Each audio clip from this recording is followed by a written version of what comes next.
18 February 2026ची ती तारीख होती. साधारणतः सायंकाळचे 6 वाजलेले असतील. 4 मित्रांचा ग्रुप पुण्याला भरती देण्यासाठी आलेला होता. त्यामध्येच असलेला मनोज. मनोजचे मित्र त्याला काय म्हणतात की हे बघ मनोज, आम्ही ना त्या बुधवार पेठेत चाललेलो आहे. तुला जर यायचं असले तर चल, नसेल तर राहू दे. मनोज म्हणतो की अरे मी तसं कशाला येऊ, माझं तर लग्न झालेलं आहे, मी नाही येऊ शकत. त्यावेळेला त्याचे मित्र म्हणतात की मला तर वाटतंय ना तू नामर्द आहे, कारण तू तुझ्या पत्नीसोबत पण काय करत नसशील. त्याच्यामुळेच गावामध्ये चर्चा आहे की तुझी पत्नी बाहेर जाते. जर तू नामर्द नसशील तर आमच्यासोबत चल आणि तिथं जाऊन सिद्ध कर. आता हे सगळं ऐकून मनोजच्या मनाला लागतं आणि मनोज त्यांची चॅलेंज ॲक्सेप्ट करतो आणि त्या ठिकाणी जातो. त्या ठिकाणी गेल्यानंतर पैसे देऊन काही महिला सिलेक्ट केले जातात. आता चौको बारीनं जातात. त्याच्यानंतर मनोज पण एक महिला सिलेक्ट करतो आणि रूममध्ये जातो. रूममध्ये गेल्यानंतर त्या महिलेपाशी हा मनोज पोहोचतो आणि तिला म्हणतो की काढ कापडं. ती महिला कापडं वगैरे काढते. मनोज त्या ठिकाणी संबंध करायला लागतो. पण त्याच्यानंतर जे घडलं त्या ठिकाणी, त्याच्यामुळे या मनोजचं आयुष्य उद्ध्वस्त झालं. काय आहे पूर्ण घटनेचा तपशील मी तुम्हाला या व्हिडिओमध्ये सांगणार आहे. व्हिडिओ शेवटपर्यंत बघा. व्हिडिओ आवडला असेल तर लाईक नक्की करा, चॅनल सबस्क्राईब नक्की करा. तर नमस्कार मित्रांनो, आपल्या आजच्या या सत्य घटनेची सुरुवात होते जालन्यामधून. जालन्यामध्ये एक छोटंसं गाव आहे. याच गावामध्ये राहणारा मनोज काही वर्षांपूर्वी 12वीमध्ये शिक्षण घेत होता. त्यावेळेला त्याच्या घरची परिस्थिती हालाकीची होती. वडील त्याचे शेती करायचे. शेतीमध्ये काय पाणी वगैरे नसल्यामुळे उत्पन्न येत नव्हतं. त्याची आई दुसऱ्याच्या रानामध्ये मजुरी करायला जायची. त्याच्यातून येणाऱ्या पैशातून घर चालायचं. हा जो मनोज होता आपल्या बसमध्ये बसायचा, शाळेला जायचा. त्याची जी शाळा होती ती इथून त्याच्या घरापासून 15 किलोमीटर अंतरावरती होती. त्यामुळे रोज सकाळी उठायचं, 5 वाजता अंघोळ करायचा आणि कॉलेज गाठायचा. कॉलेजमध्ये गेल्यानंतर तिथं तर काय एवढं डोकं चालत नव्हतं. थोडंफार अभ्यास वगैरे करायचा आणि पुन्हा कॉलेजवरून घरी येऊन बापाला कामामध्ये हात लावू लागायचा. तसं तर याच्याकडे 7-8 एकर शेती होती, पण कोरडवाहू शेती असल्यामुळे त्याच्यामध्ये काय नव्हतं, झाड पण पिकत नव्हतं. हा मनोज विचार करायचा की आयुष्य काय होतं, काय झालं आहे. पहिले यांच्या गावामध्ये भरपूर चांगलं उत्पन्न निघायचं. पाऊस वगैरे पडला की लाखो रुपयाचं उत्पन्न निघायचं. मनोज विचार करायचा की आता मी इथून पुढे चांगलं उत्पन्न काढीन, पैसा कमवीन, आईबापाचं जी परिस्थिती आहे ती बदलेन, मलाही माझं स्वतःचं काहीतरी करायचं आहे. तेवढ्यातच कोणीतरी त्याच्या डोक्यात ठिणगी टाकली की तू भरतीची तयारी कर. भरतीची तयारी कर म्हटल्यानंतर आता हा तर हुशार नव्हता एवढा, पण हा तब्येतीने चांगला होता. त्यावेळेला मनोज विचार करतो की ठीक आहे, बरोबर आहे, मी भरतीची तयारी करायला पाहिजे आहे. त्याच्यामुळे तो ग्राउंडवर चावू लागला. त्या ठिकाणी व्यायाम करणे, आता कागदं वगैरे गोळा करायला चालू केली. ही कागदं, ती कागदं, शाळा सोडलेला दाखला, हे कर ते कर. असं करत करत याचं 17.5 वय होतं. 12वीत शिकत होता तिच्या. यावेळेला त्याने पहिला भरतीचा फॉर्म भरून टाकला. आता हळूहळू दिवसामागे दिवस जात होते. दुसरीकडे हा जो मनोज आहे भरतीची तयारी करत होता, ग्राउंड वगैरे करत होता. आता काही दिवसानंतर या मनोजच्या भरतीची तारीख आलेली होती. त्याने भरतीला गेला त्याच्या मित्रांसोबत. त्या ठिकाणी गेल्यावर त्याला रियालिटी समजली की एवढं सोपं नाही. त्या ठिकाणी लाखो पोरं किडमुकड्यावनी गर्दी करून एकमेकाच्या अंगावरती चालून सुद्धा भरती द्यायला तयार आहेत, कारण त्यांनाही त्यांचे आयुष्य बदलायचं आहे. ज्यावेळेला हे मनोजला समजलं त्यावेळेला मनोजने डोक्यातून काढूनच टाकलं की मी भरती करेन, काय करेन. त्याने आता विचार केला की मला नाही होणार, हे शक्य नाही, कारण एवढे ह्याच्यातनं माझं नशीब कधी चमकायचं. आता कशी तरी ती भरती केली आणि मनोज घरी आला. घरी आल्यानंतर आईबापाला म्हणतो की माझ्याकडून तर हे शक्य नाही होणं, कारण लय गर्दी असते आणि लय बेकार हाल आहे. त्याचे आईबाप म्हणले ठीक आहे, काय हरकत नाही पोरा, तू आपली शेती कर, शेतीमध्ये जे होतं ते कर, तुझ्या आयुष्यापुरतं चालेल, तुझं चांगलं आहे, 7-8 एकर शेती आहे आपल्याकडं. हा मनोज आईबापाला म्हणतो की आधी मी 12वी करतो, त्याच्यानंतर जे करायचं ते करतो. त्याच्यासाठी हा मनोज आपलं शाळेला जाऊ लागला. 2 महिने राहिलं होतं, शेवटचं पेपर 15-20 दिवसावरती आलेलं होतं. याने आता चांगल्या पद्धतीने अभ्यास केला आणि 12वीचे पेपर दिले. पेपर ज्या वेळेला दिले याने, त्यावेळेला याच्या लक्षात आलं होतं की आपल्याकडून काही होणार नाही, मार्क पण आपल्याला 40-50 पडतील. तसंच झालं. रिझल्ट लागल्यानंतर या मनोजला मार्क पडले 45. हा मनोज आता निराश व्हायचं सोडून त्याच्या बापाला म्हणतो की आपल्याला एवढं तर लक्षात आलं की आपण पुढे काय करू शकत नाही, तर आपल्याला वेगळं काहीतरी करावं लागेल. त्याचा बाप म्हणला की काय करतो आता तू वेगळं. मनोजचं ना गावामध्ये एक खोली होती. खोली पण अशी चौकातच होती, चांगली रस्त्याच्या कडेला. तो त्याच्या बापाला म्हणतो की पप्पा मी ना आपल्या गावामधल्या खोलीमध्ये किराणाचं दुकान टाकतो. बाप म्हणला विचार तर चांगला आहे, भरपूर दिवस झाले ती खोली पण पडून होती आणि तसं पण मोक्याची जागा आहे, तो हातातली जाऊ देऊ नको. ठीक आहे म्हणला. आता या दोघांमध्ये ठरतं. त्याचा बाप थोडेफार पैसे जमा करतो. त्याची आई जी होती कामाला ज्याच्या घरी जायची तिथून थोडेफार उचल घेते, मनोजला देते. असं 5-50 हजार रुपये गोळा करून एक साखरेचं पोतं, शेंगदाण्याचं पोतं आणि बाकीचा जे काय माल लागतोय ते घेऊन आला मनोजने त्या ठिकाणी दुकानदारी चालू केली. आता मोक्याची जागा होती, चौकातली होती. त्या ठिकाणी दुकान तर चालायला लागलं, पण हवं तसं प्रॉफिट होत नव्हतं. तर मित्रांनो, इथंच मनोजने एक वेगळा प्लॅन केला. मनोज म्हणला की मी उधारी देतो. उधारी देऊन जेवढे काय ग्राहक येतील ते माझे पुढचे भविष्यातले ग्राहक असतील. रोख पैसे आहेत त्याच्यावरती आजचं दुकान चालेल आणि उधारीचे पैसे आहेत ते पुढे आयुष्यात कामाला येतील, असा विचार करून मनोजने उधारी द्यायला चालू केली. आता त्याचा हा प्लॅन चांगल्या पद्धतीने सक्सेस झाला. उधारीमुळे त्याला अनेक ग्राहक भेटू लागले. त्याच्यामुळे त्याचं दुकान चालू लागलं. जसा जसा मनोज मोठा होत होता, दुकान पण सेट होत होतं. दुसरीकडे बघायचं गेलं तर याची जी शरीराची भूक होती ती पण वाढू लागली होती. त्याचं वय झालं होतं. त्याला इच्छा होती की कोणासोबत तरी संबंध करावे. त्याच्या मनातली इच्छा लवकरच पूर्ण होणार होती. मित्रांनो, गावामध्ये 38 वर्षांची एक विधवा महिला राहत होती, सुनीता नावाची. ही जी सुनीता होती, जेव्हापासून पती गेला होता तेव्हापासून एकटी राहायची. तिच्या घरची परिस्थिती खूप हालाकीची होती. तिच्या घरी बाजार आणायला सुद्धा पैसे नव्हतं. त्यावेळेला या सुनीताने या आपल्या मनोजच्या दुकानामध्ये उधारी लावली. सुरुवातीला तर मनोज तिला उधार द्यायचा. हळूहळू तिची उधारी 5,000वर गेली, 10,000वर गेली. त्यावेळेला मनोज तिला विचारू लागला की सुनीता, तू उधार घेऊन जाते पण पैसे देत नाही. आता हे पैसे कधी परत देणार आहे मला सांग. सुनीता म्हणायची की देते रे देते, एवढं काय काळजी करू नको, तुझं पैसे कुठं जात नाहीत, बुडवत नाही. त्यावेळेला मनोज म्हणला की पैसे कोणी बुडवत नाही गावातल्या गावात, पण मलाही माल आणावं लागतो. माझं दुकान पण छोटं आहे, 5-50 हजार रुपयाचा माल आहे याच्यात. त्याच्यातच तुला मी 10,000 रुपयाची उधारी दिली. आता त्या ठिकाणी हे सगळं ऐकून ती सुनीता रडायला लागली आणि म्हणली की मी पैसे तर कुठून आणू, काम नाही माझ्याकडे, काय नाही, आणि माझी काळजी घेणारं पण कोणी नाही. एकतर माझ्या शरीराची भूक, वरून ह्या पैशाची भूक कोण भागवणार आहे. आता हे सगळं तिचं रडगाणं ऐकून हा मनोज त्या ठिकाणी बाळावतो. तिला म्हणतो ठीक आहे, हळूहळू दे उधारी, जसं तुला होईल तसं 1,000-500 देत जा उधारी. पण त्यावेळेला या मनोजच्या एक लक्षात आलं होतं की या महिलेला ना शरीर सुखाची गरज आहे, जी की मी देऊ शकतो, मलाही त्याचीच गरज आहे. त्यामुळे हा मनोज तिच्या नादी लागायला सुरुवात करतो. आता जेव्हा पण ही सुनीता त्या मनोजला 1,000-500 द्यायला यायची, त्यावेळेला तो तिच्यावरती नजर टाकायचा. त्यावेळेला हा मनोज त्याला म्हणायचा की तुझं पैसे, तुझी उधारी कमी करू शकतो मी, किंवा तुला मी टायमिंग वाढवू शकतो, तुला एक काम करावं लागेल. त्यावेळेला तिच्या लक्षात येत होतं गोष्ट. ती म्हणायची नको, म्हणून तिथून निघून जायची. पण हळूहळू तिचीही घरची परिस्थिती डाऊन झाली, कामाला जायला येत नव्हतं. आता त्यावेळेला ही सुनीता मनोजला म्हणू लागली की मनोज, मला ना टायमिंग वाढवून पाहिजे, मी आता सध्याला पैसे देऊ शकत नाही. मनोज म्हणला मी तुला अगोदरच म्हणलं होतं हे सगळं, बरं ते जाऊ दे, तुला पैसे पण द्यायची गरज नाही, एक काम करू शकते तू. त्यावेळेला ही सुनीता म्हणते की मी काय काम करू. मनोज म्हणला की मला ना तुझ्यासोबत थोडा वेळ घालवायचा आहे, जर वेळ घालवला तर मी तुझे सगळे पैसे माफ करीन. आता या मनोजचं असं बोलणं ऐकून सुनीता हैराण होते आणि म्हणते की हे कसं शक्य आहे, तुझं वय 18-19 वर्ष, माझं वय 38-39 वर्ष, वयाचा डबलचा फरक, आणि तू म्हणतोय माझ्यासोबत संबंध करायचे. मनोज म्हणला मग ठीक आहे, पैसे दे.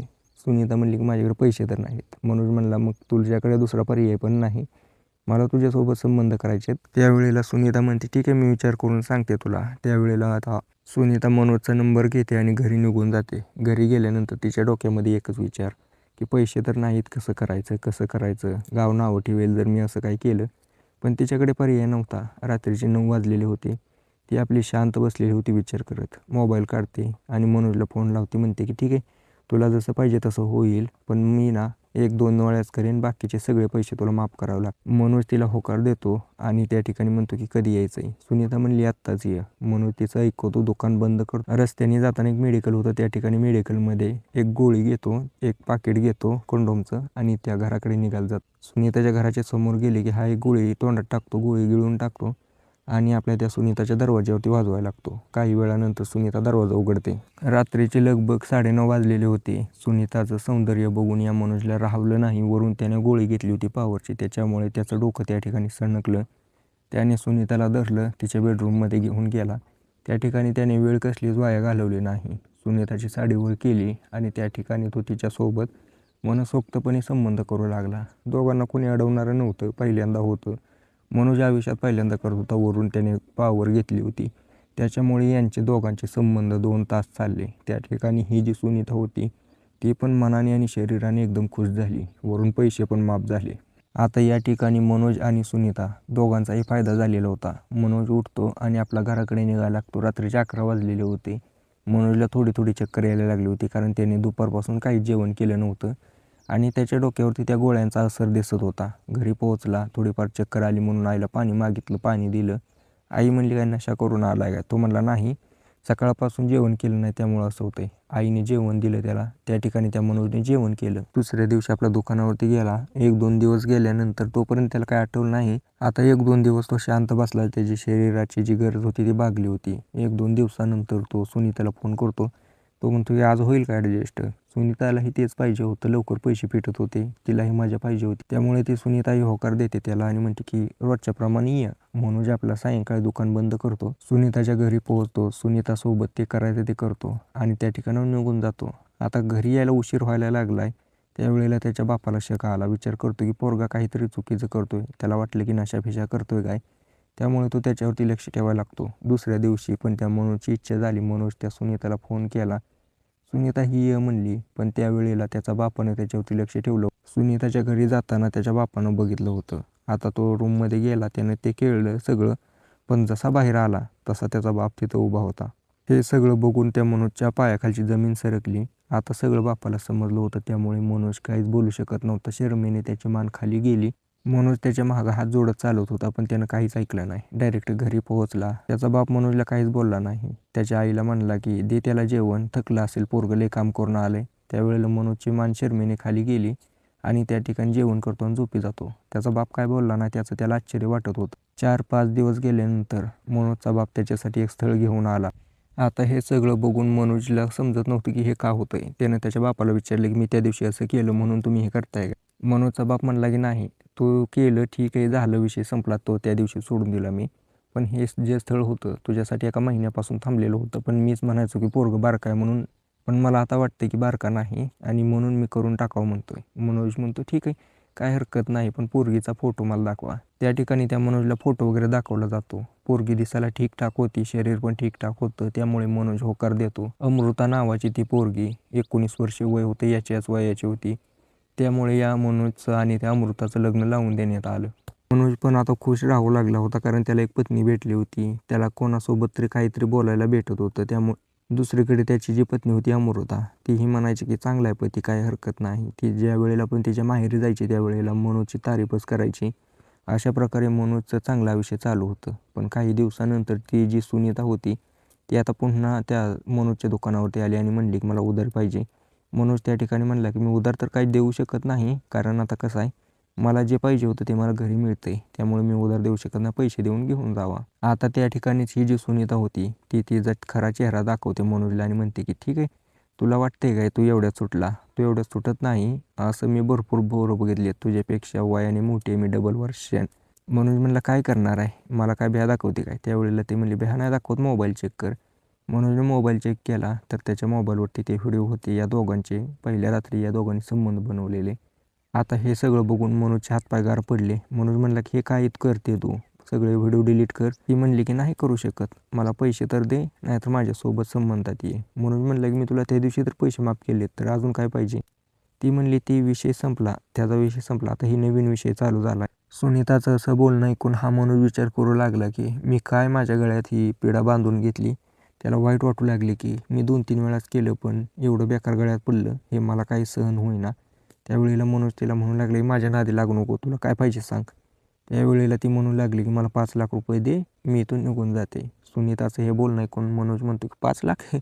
माझं दुकानच 2 लाख रुपयाचं आणि तुला 5 लाख कुठले देऊ? त्यावेळेला ही म्हणू लागली ठीक आहे, मग मला काय हरकत नाही, मला बाजारात देत जा. त्यावेळेला मनोज म्हणतो ठीक आहे, बघू आता ॲडजस्ट करू काय तर, जोपर्यंत होतोय तोपर्यंत देतो, पण हे जे काय चाललंय तुझं हे बरोबर नाही, तुला याचा परिणाम भोगावा. आणि मित्रांनो, पुढे चालून ह्याचा परिणाम तिला भोगावाच लागतो. त्याच्याबद्दल मी तुम्हाला सांगणारच आहे. आता या सगळ्याबद्दल मनोजच्या घरच्यांना काहीच माहीत नव्हती. त्याची पत्नी याच्यावरती खुश होती. आईबापाला वाटायचं की पोरगा सुधारलाय, त्यामुळे त्याच्यासोबत चांगल्या पद्धतीने वागत होते. आता दुसरीकडे मनोजचा जो मित्र होता, जो की भरती करत होता, तो मित्र म्हणला की मनोज, या वेळेला जास्त जागा निघल्यात, बघ तू ट्राय करू शकत असेल तर तुझी कागदपत्र ती सगळी क्लिअर आहेत, एकदा भरतीला फॉर्म टाकून बघ. पुण्याला भरती आहे, त्या ठिकाणी जर बसला ग्राउंड वगैरे तर पुढे चालून तुझं आयुष्य चांगलं होईल. कधीपर्यंत तू या दुकानात बसणार आहे? त्याच्या मित्राचं असं बोलणं ऐकून मनोज विचार करू लागतो की बरोबर आहे तुझं.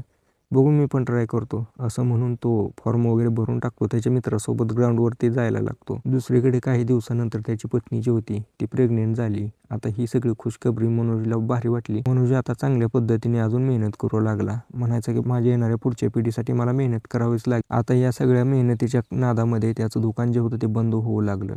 दुकानामध्ये त्याचं लक्ष नव्हतं. कधी तर दुपारी बसायचा. त्यावेळेला त्याचा बाप म्हणला की तू एक काम कर, तू तुझी भरती कर, मी दुकानावरती लक्ष देतो आणि रानात का तुझी आई बघेल, तुझी पत्नी जी आहे ती प्रेग्नेंट आहे त्यामुळे ती बसून राहील. असं बापाचं बोलणं ऐकून मनोज खुश होतो आणि म्हणतो ठीक आहे, काय हरकत नाही. मनोज आता चांगल्या पद्धतीने भरती करू लागतो. त्याला विश्वास होता की माझं होईलच भरती त्यावेळेला. डोक्याने थोडाफार हुशार होता आणि दुसरीकडे फिजिकल वगैरे चांगलं होतं. त्याचं ग्राउंड वगैरे चांगलं निघत होतं. आता याने चांगल्या पद्धतीने प्रॅक्टिस केली. तारीख निघाली 18 फेब्रुवारी 2026ची. त्यावेळेला मनोज आणि मनोजचा मित्र आदल्या 2 दिवसाआधीच त्या ठिकाणी पोहोच झाले ग्राउंडवरती. आता ग्राउंडवरती पोहोचल्यानंतर त्या ठिकाणी रिकामच ग्राउंड, ज्या दिवशी भरती आहे त्या दिवशी भरलेलं असतं. आता हे 2 दिवस करायचं काय म्हणून विचार करू लागले. लांबनं आलेले होते, यांच्या ओळखीचं तर कोण नव्हतं इथं थांबायला. त्यावेळेला मनोजचा जो मित्र होता तो म्हणला की इथं ना शेजारीच एक बुधवार पेठ आहे, त्या ठिकाणी थोडंफार जरा मजा करून येऊ. मनोज म्हणला नको रे. त्या ठिकाणी अजून 2 पोरं तिथं तयार झाली त्या ग्राउंडवरची. मनोज, त्याचा मित्र, अजून ते 2 पोरं हे त्या ठिकाणी बसून चर्चा करत होते. मनोजचा मित्र म्हणला की अरे तू तुझी पत्नी आहे त्याच्यासोबत करतोय, ती पण आता प्रेग्नेंट आहे, करत असशील नाही मला माहीत नाही, पण तू चल म्हणला, एकदम मजा करून येऊ, काय अडचण आहे, तुला कोणाला समजणार आहे. मनोज म्हणायचं की नको, मला नाही धोका द्यायचा आणि जरा ते घाण असते तिकडे नको. आता हे सगळं ऐकून त्याचा मित्र त्याला म्हणतो की मला तर वाटतंय ना तू नामर्द आहे. तुझ्या पत्नीच्या पोटात दुसरंच कोणाचं तर पोरगा असेल आणि तुझ्यावरती तर मला शक येतोय, कारण तू हे सगळं करायला नको म्हणतोय असं कोण म्हणू शकतं. त्यावेळेला मनोजला राग येतो आणि म्हणतो की तुला तर मी गावात गेल्यावर बघतो, पण आता सध्याला चल मी सिद्ध करून दाखवतो. म्हणून हा मनोज त्या ठिकाणी बुधवार पेठेत त्याच्या मित्रांसोबत गेला. त्या ठिकाणी त्यांनी जे पाहिजे ते केलं. बुधवार पेठेतून ते भरतीच्या ग्राउंडवरती आले. दुसऱ्या दिवशी भरती होती. त्या ठिकाणी त्याचा मित्र तर थकून गेला होता पूर्ण, पण मनोजला सवय होती त्यामुळे त्यांनी ग्राउंड वगैरे चांगल्या पद्धतीने काढलं. त्यामुळे मनोजला वाटत होतं की माझं तर सिलेक्शन होऊन जाईल. मनोज चांगल्या मनाने घरी पोहोच झाला. घरी पोहोचल्यानंतर त्याच्या घरच्यांना सांगतो की होण्याची शक्यता आहे, म्हणून तो आपल्या लेखी परीक्षेची तयारी करू लागला. काही दिवस गेल्यानंतर याला चक्कर येऊ लागली, रक्ताच्या उलट्या होऊ लागल्या. हा डॉक्टरांपाशी गेल्यानंतर डॉक्टरांनी त्याची टेस्ट वगैरे केली आणि विचारलं की तू कुठं गेलता का, तुझं लग्न झालंय का. तो म्हणलं माझं लग्न झालंय आणि ती गर्भवती पण आहे. डॉक्टर म्हणला मग तू बाहेर कुठे गेलता का. मनोज म्हणला की मी भरतीला गेलतो ना त्यावेळेला एका पेठेमध्ये गेलतो, त्या ठिकाणी हां मी तिथं गेलतो. डॉक्टर म्हणला येड्या, तुला HIV रोग झाला आहे, जो की जीवघेणा रोग आहे. मला तर वाटतं तिथल्या एखाद्या महिलेमुळे झालेलं असेल. आता या मनोजच्या डोक्यामध्ये एकच विचार, माझं कसं होईल, माझ्या आयुष्याचं कसं होईल, पुढच्या येणाऱ्या पिढीचं कसं होईल, हे सगळं विचार करत करत तो घरी पोहोचला. डॉक्टरने गोळ्या वगैरे दिलेल्या होत्या. याला त्याचं मरण पुढे दिसत होतं. पण मित्रांनो दुसरीकडे त्याचा जो पहिला विषय होता सुनीता, ती त्याला त्रास देऊ लागली होती. त्याचा बाप दुकानामध्ये होता तेव्हापासून उधारी मिळण्याचं बंद झालं होतं. त्यावेळेला ती म्हणू लागली 5 लाख रुपये दे. मनोजचं डोकं फिरलं.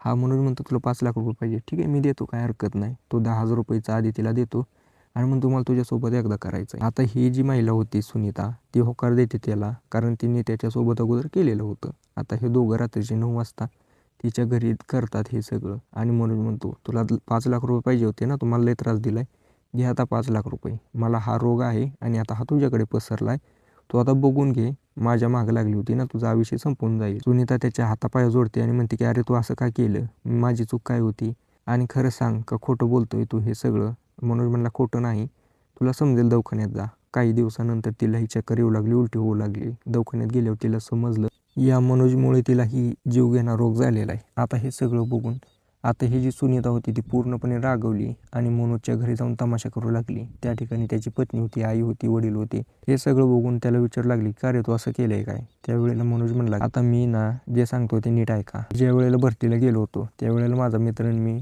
एका पेठेत गेलेलो होतो, त्या ठिकाणी असं झालं. आता त्या ठिकाणी ज्या वेळेला मनोज असं म्हणतो त्यावेळेला त्या मनोजचा बाप त्या ठिकाणी त्याला मारू लागतो. त्याची आई त्या ठिकाणी टावं पोडते, रडू लागते. त्याची पत्नी जे की त्याला कोसत होती म्हणत होती की तू काय केलं हे, आत्ता तर आपला आयुष्य सुरू झालं होतं आणि तू आत्ताच संपवून टाकलं.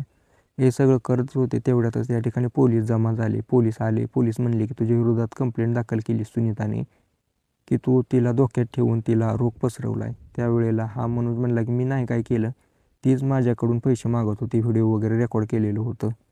आता हे सगळं ऐकून तर मनोजची पत्नी त्या ठिकाणी चक्कर येऊन पडली आता पोलिसांनी मनोजला ताब्यात घेतलं आणि जेलमध्ये घेऊन गेले. दुसरीकडे हे सगळं घडलेलं बघून मनोजच्या आईने स्वतःला लटकवून घेतलं. त्या ठिकाणी तिने तिचे जीवन संपवून घेतलं. तिचा बाप मनोजचा जो बाप होता तो आपला शांतपणे राहू लागला होता. त्याची पत्नी माहेरी निघून गेली. काही दिवसानंतर मनोज ही जेलमध्ये रोगाने आता काही दिवसांनी मनोजने पण स्वतःचे प्राण सोडले. रोगामुळे जेलमध्येच गेला. दुसरीकडे ती जी सुनीता होती तिचंही आयुष्यासोबत झुंज चालू राहायची. दुसरीकडे ती जी सुनीता होती तीही जेवून मरणार. दुसरीकडे ती जी सुनीता होती तीही आयुष्याशी झुंज देत आहे. तर अशा प्रकारे मित्रांनो अशा प्रकारे एका चॅलेंजमुळं त्याचं आयुष्य पूर्ण खराब झालं. तर माझं एकच म्हणणं आहे की मित्राच्या बोलण्याचं कधी लक्षात ठेवू नका. जो बोलतोय त्याला म्हणायचं खरं आहे, तुझंच खरं आहे आणि त्या ठिकाणाहून निघून जायचं. नाहीतर असं मनोजसारखं आयुष्य खराब होतं. बाकी तुम्हाला याच्याबद्दल काय वाटतंय मला कमेंट करून सांगा.